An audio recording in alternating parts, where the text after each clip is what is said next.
What's up, everybody? Gonna look at some more comics today. These are her darker ones, it's why it's called Dark Comics for Dark Times. These are like my Oppenheimer.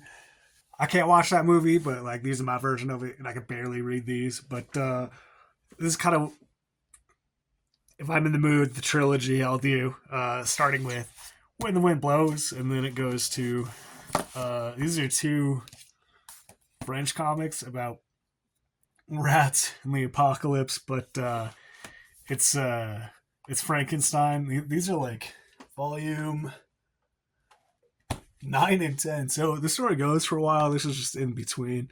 I love it because I love the horror element. That's fucking frightening, right? But let's go ahead and go through these. Just have a look at them. When the Wind Blows. Let's start with this one. It's also a what's the word? Film, animated film. Think about this film. I'll probably maybe show some stills. We'll see how lazy I'm feeling. But if you've seen the film, the backgrounds are all a miniature, real miniature set, while the characters are just regular, traditionally 2D animated. It looks beautiful. It's wild. This is just the comic version of it. I think both of them are very. They do unique things in their own mediums. Like I said, the animation has the miniature backgrounds. This you have. Look at that. Let's actually count. Whoa.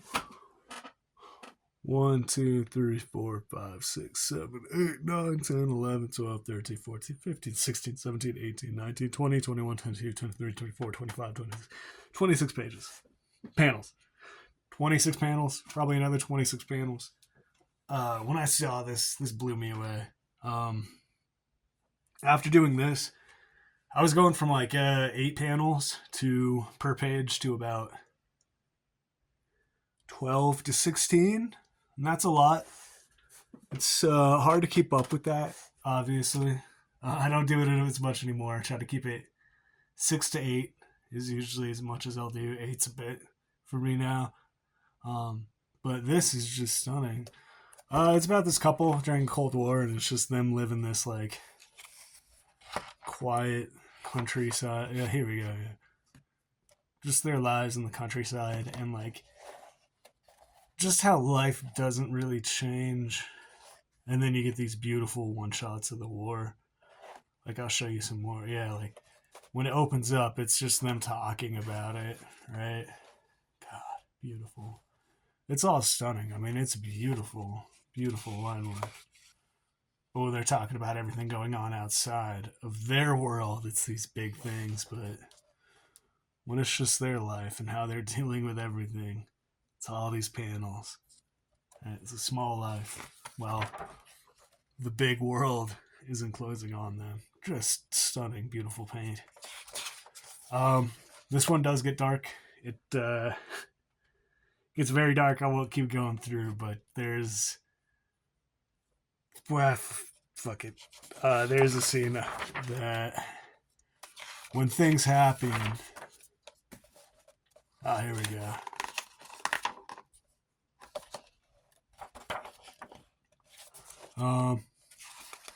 Where's the page?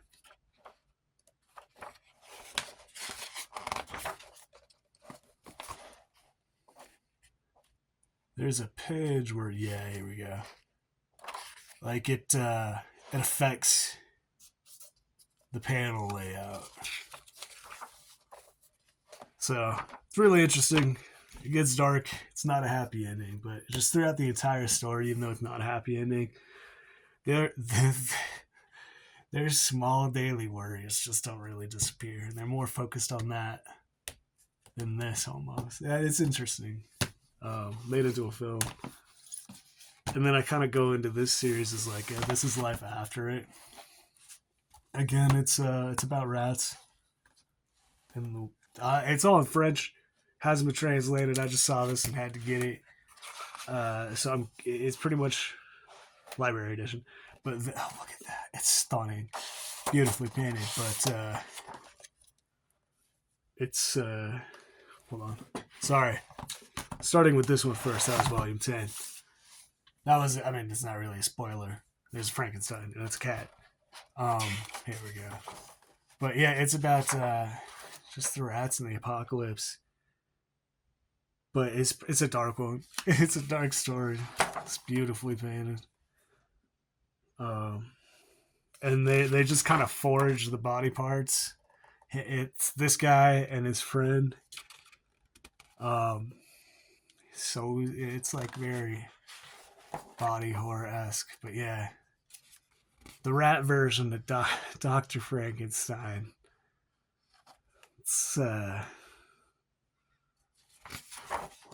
It's very highbrow. Yeah, his friend has no legs, so this is his friend. And throughout the story, they're the ones digging up the bodies and making Frankenstein. I love the art. We'll get more to the horror stuff, but yeah, there's a bunch of these guys who live in this fortress. They all live in this fortress together. Or they eventually do. I don't know. I can't remember if they're together at some point. But man, the art's just fucking crazy. Yeah, there's different groups. It's been a little bit since I've seen this. I just remember Frankenstein. But yeah, let me get to the, because they actually really start putting it together. Man, look at that shot. Great, I love it. That's a great cartooning. But they kind of like start sacrificing these guys with the bandanas. So pretty. So pretty. This is kind of like wash watercolor I want all over my comics. Like some of them black and whites. Like I said, like Ralph. Oh man, this huge battle. Look at that battle scene. Look at that big boy. But yeah, here they make Frankenstein's monster, but it's powered by them. It sacrifices all these motherfuckers to power this cat, Frankenstein's monster.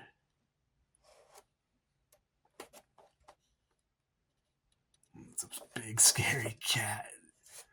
So fucking cool. Man, love the art.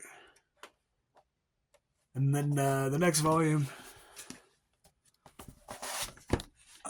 is just about dealing with the monster. Woo! Uh-oh, we still all Gucci? We Gucci. This one, again, just beautiful art. Like I said, like you guys saw the first one. So pretty. Look at those purples. Stunning. Look at it, like I said, look at those purples.